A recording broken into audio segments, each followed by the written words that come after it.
SB News 24 TV। 5ই আগস্টের আগের কথাগুলো বাদ দিলাম। 5ই আগস্টের পরে যতদিন বলখালিতে এসেছেন আরিফ ভাই, আপনার বয়স ততদিন হয় না। সুতরাং এখনো সময় আছে। আপনি 200 ভোট পেয়ে ফার্স্ট ডিভিশনে আপনি ফেল করবেন, এটা নিশ্চিত।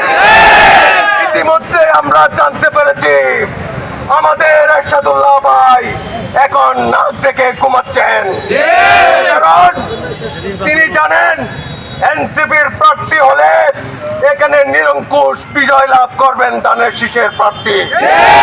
সুতরাং খেলা হবে সমানে সমানে, কিন্তু এখানে নাসির ভাইয়ের বিকল্প অন্য কোন প্রার্থীর সাথে খেলা হবে না।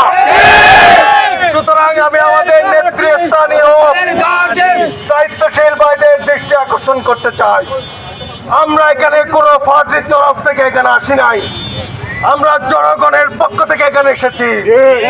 বলখালির অধিকার আপনাদের নেই এবং আপনাদেরকে আবেদন করতে চাই, অনুরোধ করতে চাই, অনুনয় বিনয় করে জনগণের পক্ষ থেকে আপনাদেরকে বলতে চাই, আপনারা আরেকটি সংবাদ সম্মেলন করে আমাদের নাসির ভাইকে এখানে বৈধ প্রার্থী হিসেবে ঘোষণা দেন, অন্যথায় এখানে এনসিপিকে বয়কট করা হবে।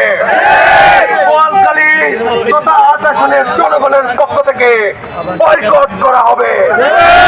সম্মানিত ভাইরা, এমন কোন বিয়ে, এমন কোন বেতন, এমন কোন